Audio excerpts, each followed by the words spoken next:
നമസ്കാരം. സോഷ്യൽ മീഡിയയിൽ വളരെ സജീവമാണ് കൃഷ്ണകുമാറിന്റെ മകളും ഇൻഫ്ലുവൻസറുമായ ദിയ കൃഷ്ണ. കുറച്ച് ദിവസങ്ങൾക്ക് മുമ്പാണ് താൻ ഗർഭിണിയാണെന്നുള്ള വിവരം താരപുത്രി പങ്കുവച്ചത്. താൻ ഗർഭിണിയാണെന്നും എല്ലാം രഹസ്യമായി സൂക്ഷിച്ചത് 3-ാം മാസത്തെ സ്കാനിംഗ് കഴിയുന്നതിന് വേണ്ടിയായിരുന്നുവെന്നുമാണ് പ്രഗ്നൻസി റിവീലിംഗ് പോസ്റ്റിൽ ദിയ കുറിച്ചത്.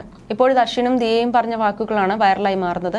അന്ന് എനിക്ക് ഭയങ്കര കോൾഡായിരുന്നു, അതിന്റെ ടാബ്ലറ്റ് വേണമായിരുന്നു, അതിനു വേണ്ടിയായിരുന്നു അമ്മയെ വിളിച്ചത്. അതിനിടയിലാണ് ഓസി പ്രഗ്നന്റ് ആണെന്ന് തോന്നുന്നു എന്ന് പറഞ്ഞത്. അപ്പോൾ ആന്റിബയോട്ടിക് കഴിക്കാമോ എന്ന് ചോദിച്ചപ്പോൾ അമ്മ ഒന്നും പറഞ്ഞതൊന്നുമില്ല. കുറെ നേരം എന്തൊക്കെയോ ആലോചിച്ചിരിക്കുകയായിരുന്നു. ഡോക്ടറോട് സംസാരിച്ചപ്പോൾ പ്രഗ്നൻസി ടെസ്റ്റ് ചെയ്ത് കൺഫേം ആക്കാനായിരുന്നു പറഞ്ഞത്. യൂറിൻ ടെസ്റ്റിൽ പോസിറ്റീവും ബ്ലഡ് ടെസ്റ്റിൽ നെഗറ്റീവ് ആയിരുന്നു. നേരത്തെ ചെയ്തുകൊണ്ടായിരുന്നു ബ്ലഡ് ടെസ്റ്റിൽ നെഗറ്റീവ് കാണിച്ചത്.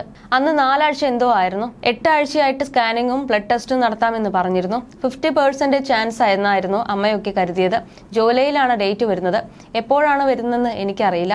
ആ ഫ്ലാറ്റിലെ 4 ചുവരിൽ മാത്രമായിരുന്നു ജീവിതം. പുള്ളിക്കാരിക്ക് എന്റെ മണം പറ്റത്തില്ല. ഞാൻ അടുത്ത് വരുന്നത് ഇഷ്ടമല്ല. ഞാൻ എപ്പോഴും ഉപയോഗിച്ചുകൊണ്ടിരിക്കുന്ന പെർഫ്യൂം ഇഷ്ടമല്ല. ഞാൻ കെട്ടിപ്പിടിക്കുന്നത് ഇഷ്ടമല്ല.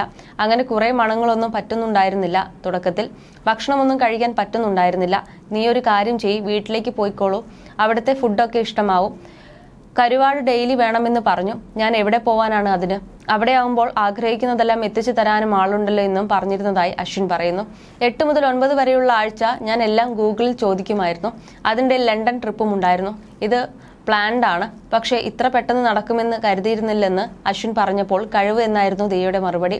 ഡ്യൂട്ടിയൊക്കെയായി ഞാനും നല്ല തിരക്കായിരുന്നു. ആപ്പിൾ കഴിക്കുമായിരുന്നു, അതും വൊമിറ്റ് ചെയ്ത് പോവുകയായിരുന്നു. വെള്ളം കുടിക്കില്ലായിരുന്നു. ആദ്യം ഛർദി വന്നത് പല്ല് തേക്കുമ്പോഴായിരുന്നു. അതോടെ ട്രോമയായി. വഴക്ക് പറഞ്ഞാലൊക്കെയാണ് വെള്ളം കുടിക്കുന്നത്. വെള്ളം കുടിച്ചില്ലെങ്കിൽ നീ ചത്തുപോകുമെന്ന് വരെ പറഞ്ഞിട്ടുണ്ട്. അത് പറഞ്ഞ് ഞങ്ങൾ അടിയായിട്ടുണ്ട്. പിന്നെ വൊമിറ്റിംഗ് ഒക്കെ കുറഞ്ഞു വരികയായിരുന്നു. ഞാൻ പ്രിപ്പയർഡ് ആയിരുന്നില്ല പ്രഗ്നൻസിക്ക്. ഓരോരുത്തർക്കും ഓരോ പോലെയാണ്.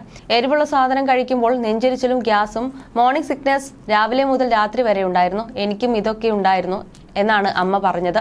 മൂഡ് സ്വിങ്സ് ഉണ്ടായിരുന്നു എനിക്ക്. എല്ലാ ദിവസവും ഞാൻ കരയുമായിരുന്നു. എനിക്കിത് പറ്റില്ലെന്ന് പറഞ്ഞായിരുന്നു കരച്ചിൽ. ഞങ്ങൾ സംസാരിക്കുന്നതിനിടയിൽ ഞാൻ കരയുമായിരുന്നു.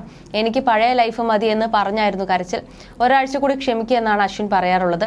എൻ്റെ ബിസിനസ്സൊക്കെ സ്റ്റക്കായി കിടക്കുകയായിരുന്നു. ഇനി എന്തു ചെയ്യുമെന്നറിയാത്ത അവസ്ഥയായിരുന്നു.